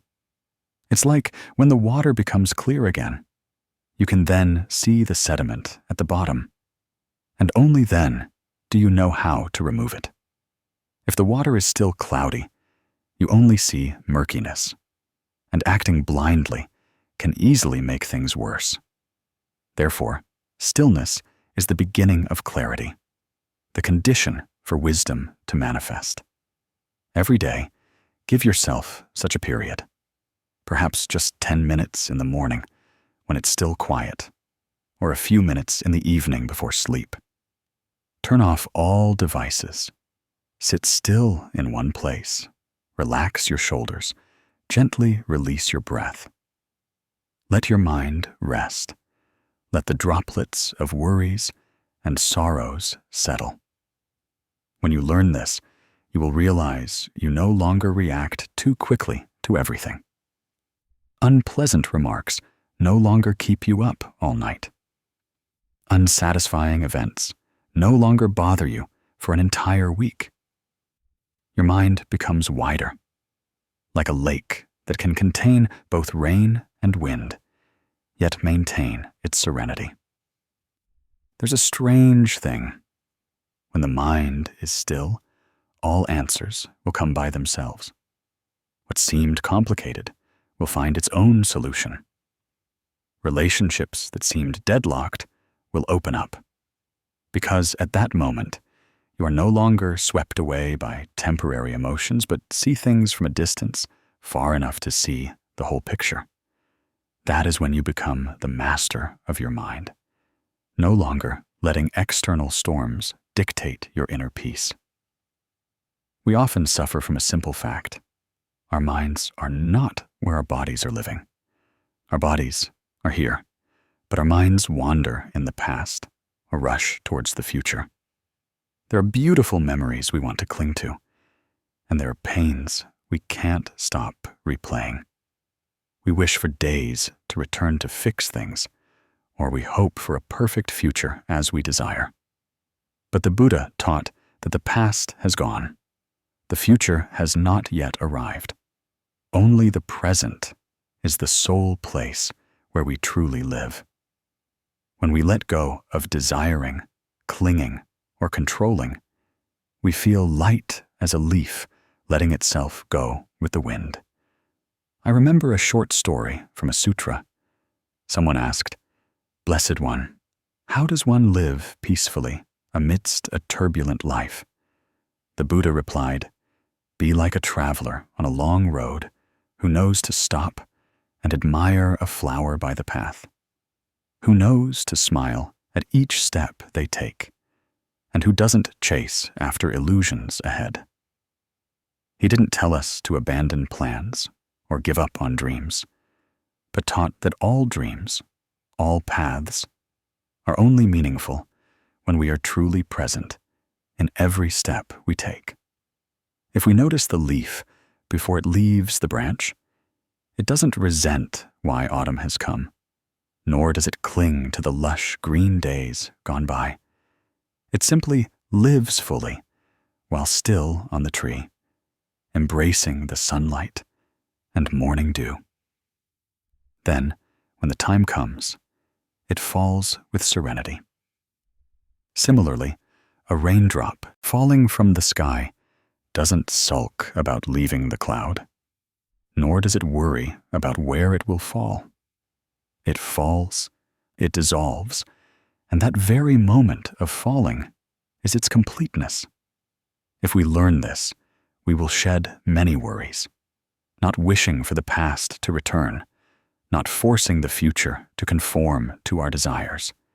We just need to live fully in each breath. But living in the present is not about ignoring life, letting everything go. To live in the present is to be aware of what you are doing, clearly feeling every emotion, every movement of body and mind. When drinking a sip of tea, you feel the warmth spread on your tongue, the fragrance seeping into every breath. When walking in the rain, you know the rain is touching your skin. You clearly hear the sound of it falling on the roof tiles. When listening to music, you let the sound touch your heart without rushing to think of other things.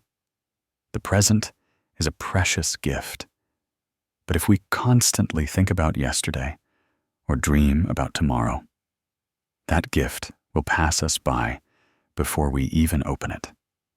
People often say time flies too fast, but in reality, time always flows at the same steady pace.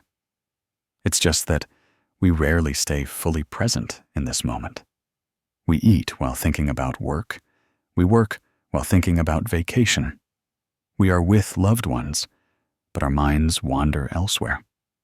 Then, one day, we realize we have lost the most precious moments.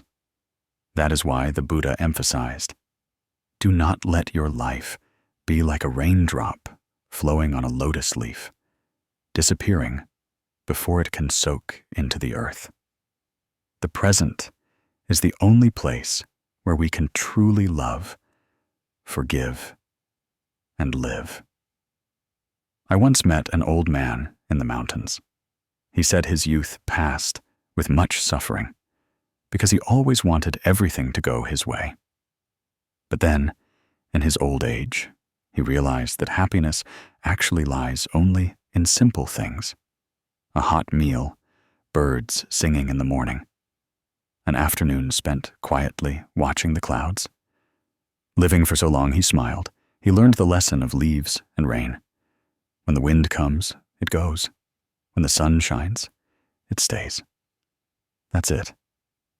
Hearing him speak, I felt my heart as if it had been watered by a cool rain, strangely light and peaceful. Living in the present is also about accepting that everything is changing every second. We cannot keep a morning, a season of flowers, or a person exactly as they were when we loved them most. But we can cherish them right now.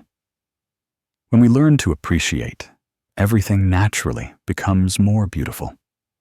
Even a hug, a glance, or a greeting becomes a treasure, not hoping it lasts forever. We just need to know that it is present, and that we are present with it. At that moment, our mind is no longer pulled by things lost or yet to come, but at peace in the living moment.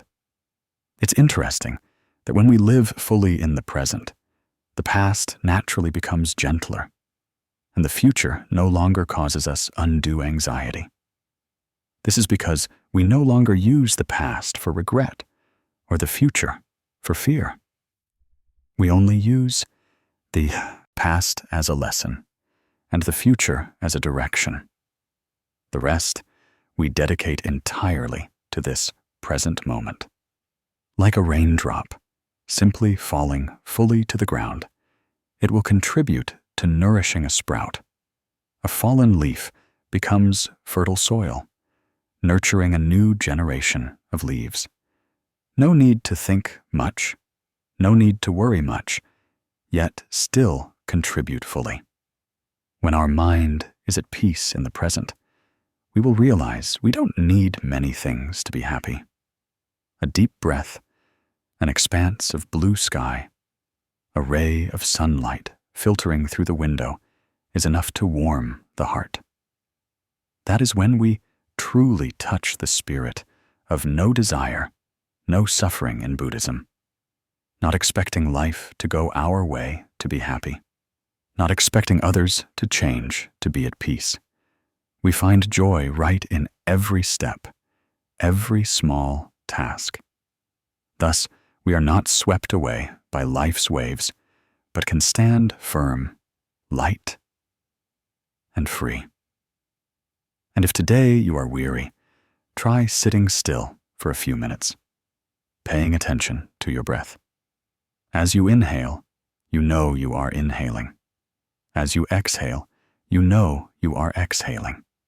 Not thinking about what has passed, not worrying about what has not yet come. Just you and this breath, with the sound of rain outside the window or the sunlight on your hand.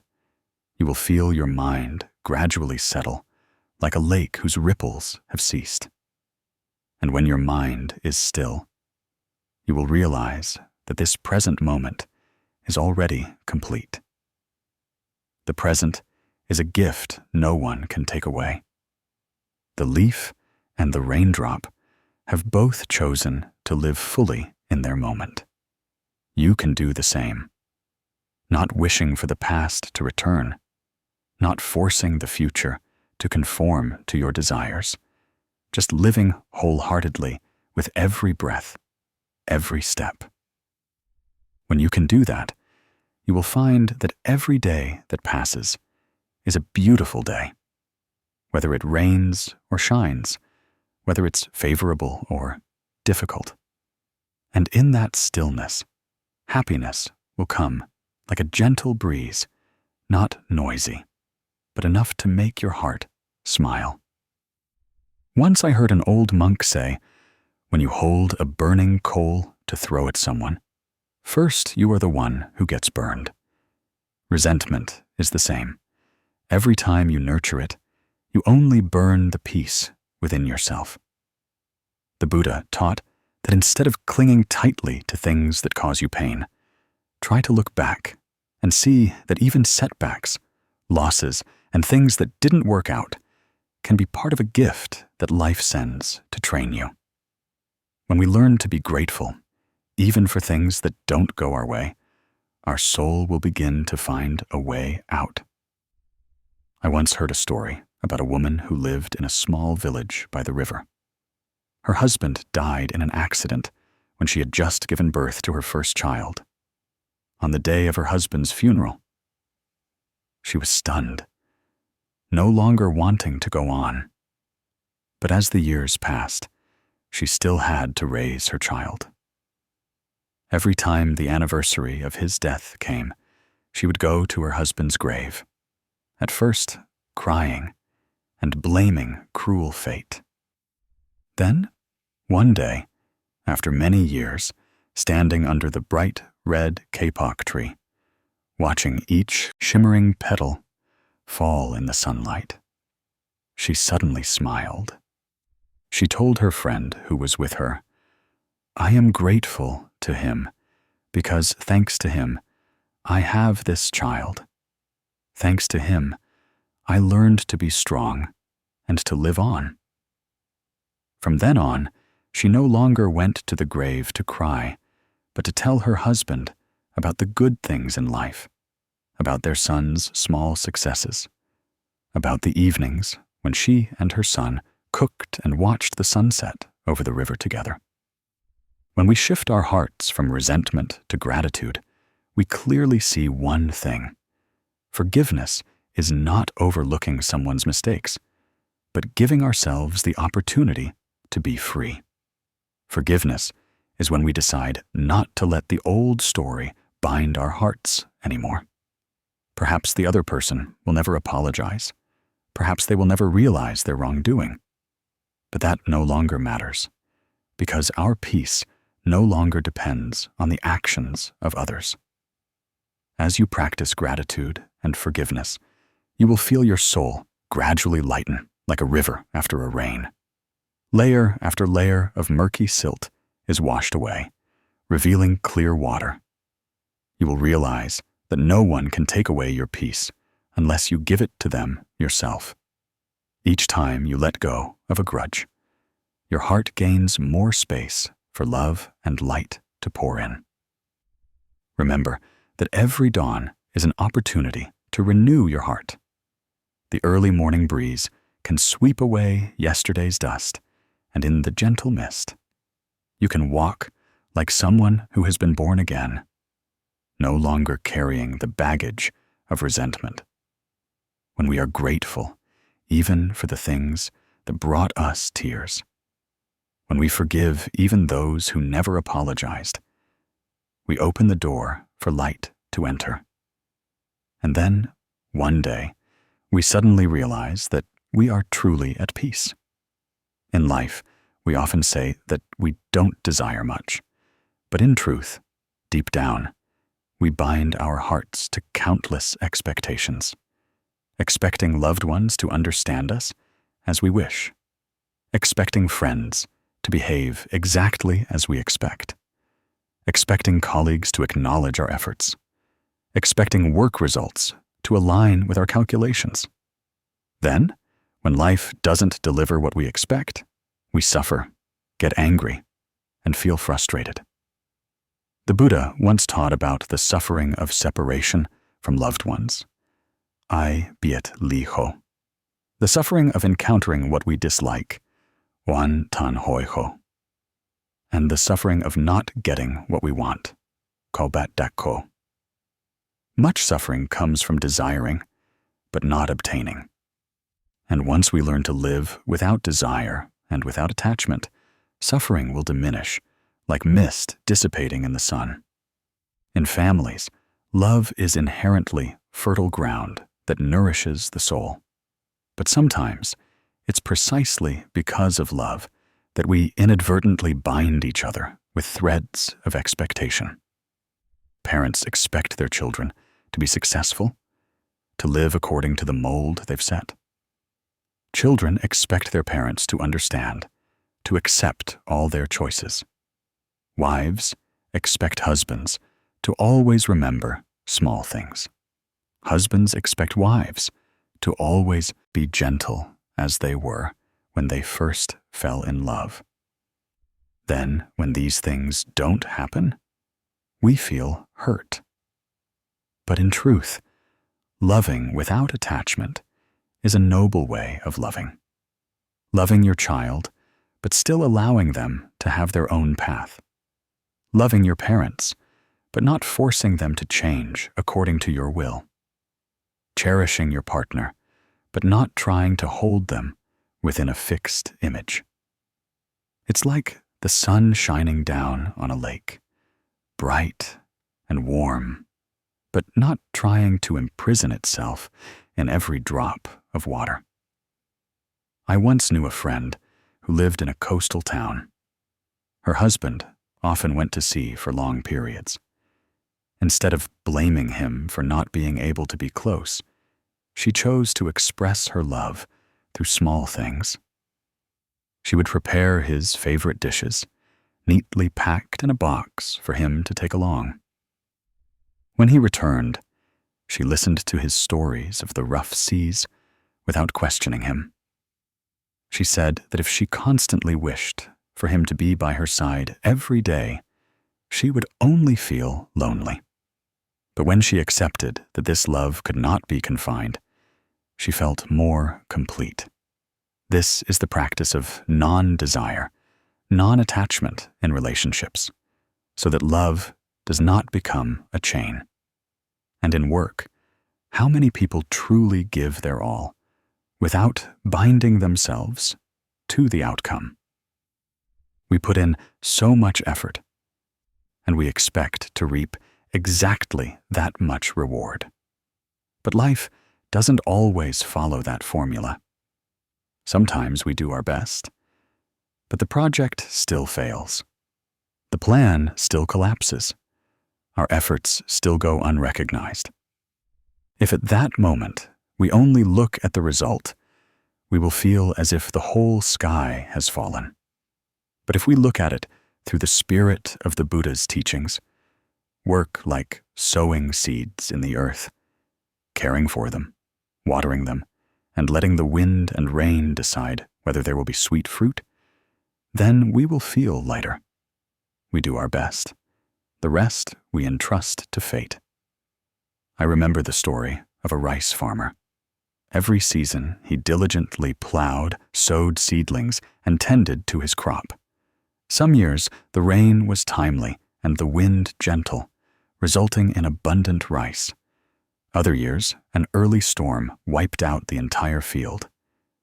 But he remained calm. He said, "I do my best. The rest is up to heaven and earth. I can't force the sun to shine on the right day or the rain to fall at the right time." This attitude helped him always keep a smile on his face, even when the rice field sometimes yielded a bountiful harvest, and sometimes only stubble remained. In our lives, it is the same. When we place our heart in the process and let go of attachment to the outcome, we will find much more peace. And regarding ourselves, sometimes we also bind ourselves with invisible expectations. We want to be smarter, prettier, richer. We compare ourselves to others and then impose a long list of things we should and must do. Self-love is necessary, but self-love is not forcing ourselves to run an endless race. There are people who plan to change themselves every day, but live in exhaustion because they never feel they are enough. The Buddha once taught that no one can love you more than yourself, but you must love with wisdom.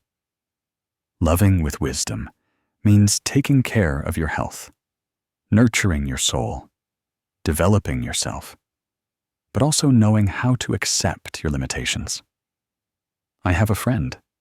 Every day she spends an hour exercising, cooking healthy meals, and meditating. But she also knows there are days when she's not in a good mood. Her body is tired, and she allows herself to rest. She says she's not a tree that blooms all the time. There are seasons when she should just stand still and wait for the warm sun to return. Loving yourself, but not clinging to the image of "I must be perfect," is how we can live more lightly with ourselves. The practice of no desire, no attachment does not mean living carelessly or giving up.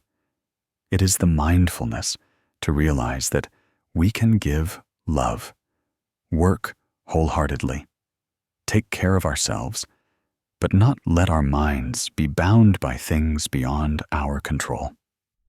Like a boatman on a river, we grip the oar firmly, steering the boat in the right direction, but we cannot force the wind to blow our way. When we understand this, we will find our hearts as wide as the river, embracing both rain and sun, both peace and storms, yet without losing our inner stillness. There are days when we step out onto the street, amidst the bustling traffic, the sounds of people laughing, talking, buying, and bargaining. Yet our hearts feel a certain emptiness. Many people believe that only by finding a truly quiet place, far from everything, can they find peace. But then, even when they reach a remote mountain area or a secluded temple, they still carry their worries and anxieties with them. Peace does not come from geographical distance, nor from the silence of space, but from inner steadfastness. The Buddha once taught that even in the busiest places, one who knows how to turn inward to themselves remains serene, as if sitting under the Bodhi tree. I remember once passing through a morning market. Amidst the jostling crowd, there was an old woman selling a few bunches of vegetables, her eyes half closed, fingers moving over rosary beads. The noise didn't disturb her, the bargaining didn't make her frown. Looking at her, I saw her like a still pond in a windy forest. When I asked, she just smiled and told me, "I'm in the market, but my heart is in the temple. If the temple is in your heart, you'll find peace wherever you go." Those words made me realize the thing we seek isn't far away. It's the state of inner dwelling within ourselves. If we let our minds chase after external changes, even if the world is silent, we will still be restless. Conversely, when the mind is at peace, even in a bustling city, we can still clearly hear our breath, feel each step on the ground, and truly feel alive. The Buddha called this living with mindfulness, meaning being aware in every moment, not letting the mind be dragged by things beyond control.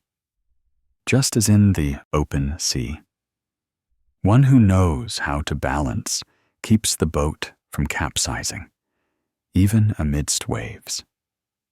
Turning inward to oneself is not escaping life, but returning to the sanctuary of the soul, a place no one can invade, a place where we can truly rest. Nowadays, people are caught up in too many sounds and images, from phones, social media, work, to hurried conversations. We forget that simply closing our eyes, releasing our grip on what we're holding tightly, listening to our heartbeat and breath, is already beginning to return. At that moment, all worries temporarily subside. We realize we don't need to chase anything, nor do we need to try to hold on to anything. Someone asked, "If I stop, will the world abandon me?" I don't know. But the Buddha once taught that the world still operates. The sun still rises and sets, not stopping for anyone. The important thing is not to race with the world, but to maintain an inner anchor so as not to be swept away. That anchor is inner steadfastness, the ability to sit still amidst turmoil, to smile amidst storms. Try each day to set aside a short time to return home. It could be 5 minutes in the morning, sitting by a cup of tea, just watching the smoke drift without thinking of anything else. It could be 10 minutes in the evening, sitting still, placing your hand on your chest and feeling the warmth from within yourself. Gradually, you will realize you are no longer overly dependent on external applause or praise and criticism. Inner peace doesn't come from controlling everything, but from accepting things as they are. When you return to yourself, it's like returning to a familiar garden. There you see the trees are still green, the flowers still bloom, the birds still sing. No matter what storms rage outside, that garden is not far away. It lies within your heart, waiting for you to open the gate and step in. Only then will you understand that peace is not finding a place without noise, but finding a place where noise can no longer touch your mind. If today you feel tired, try sitting still, breathing slowly and lightly, imagining yourself in a clear blue stream. Water flows gently, washing away worries. Each breath is a return. Each look inward is a step towards that peaceful home. Don't wait until everything outside is calm to find peace. Because when you are at peace, you yourself will be the stillness for the world around you. One early morning, I stood by the lotus pond in front of the temple. The sky was still hazy with mist, the water surface still as if it had never stirred, and the lotus blossoms, rising from the dark mud, gently opened their buds. I instinctively thought about the paths waiting for me to return. How many times I had struggled amidst difficulties, resented adversities, longed for something better. But peace never seemed to come closer. The lotus in front of me was like a reminder that it's not the environment around us that determines everything, but how we choose to live within it. The lotus grows from mud, but is not tainted by it. It spreads its fragrance amidst the stench, beautiful amidst the roughness of earth and water. That is the image of someone who has learned to return to inner stillness, no matter how turbulent life may be. In the Buddha's teachings, the image of the lotus flower is often likened to the mind of a practitioner. He once said that anyone can rise above the mud of afflictions if they know how to return to mindfulness and wisdom. One who knows how to live without being attached to worldly struggles, whose heart is not clouded by resentment, jealousy, or hatred, will still be fragrant in the marketplace of life, like a lotus blooming in a pond. We cannot always choose favorable circumstances, but we can choose to keep our minds untainted by worldly dust. Like the lotus, every day it silently nurtures its fragrance and color from within, without needing to seek external recognition or praise. When we look closely, we see that the lotus's journey is not rushed. It silently accumulates energy beneath the mud, its roots deeply planted in the earth, its stem extending through the water before it displays its colors. Human life is the same. To live lightly and peacefully, we need a period of settling down, turning inward, nurturing our soul with understanding and compassion. The Buddha taught that not desiring is already having, not clinging is already free, not seeking is already complete, not fearing is already liberated. This is not an abstract philosophy, but a lived experience, bit by bit, with every breath, every daily action. When we no longer desire anything beyond our present capacity, we will realize that what we have is already precious. When we cling to nothing, we truly have open hands to receive everything. Life naturally has its rains and sunny days. Sometimes the lake water is clear blue, sometimes murky. But like the lotus, we can still maintain a space of purity within ourselves. Don't think that living like a lotus means abandoning everything, shunning everyone. It means learning how to be in the world, yet remain unswayed by it. This is not easy, but neither is it impossible. Start by listening to yourself, by judging others less, by wishing for things less to go your way, by fearing loss less. Each day, if we just try to live a little more simply, be a little more grateful, forgive a little more quickly, our minds will gradually become peaceful without needing to search anywhere. Someone asked me, amidst a society full of temptations, how can one maintain the purity of a lotus blossom? I just smiled, because the answer lies in how the lotus lives. It doesn't try to hide its muddy origins, nor does it proudly boast of being taller than others. It simply lives true to its nature, drawing nourishment from where it stands, then silently radiating its fragrance. We are the same. Let's learn to accept that mud is a part of the pond. Difficulties are a part of life. But that's not a reason for our hearts to be stained.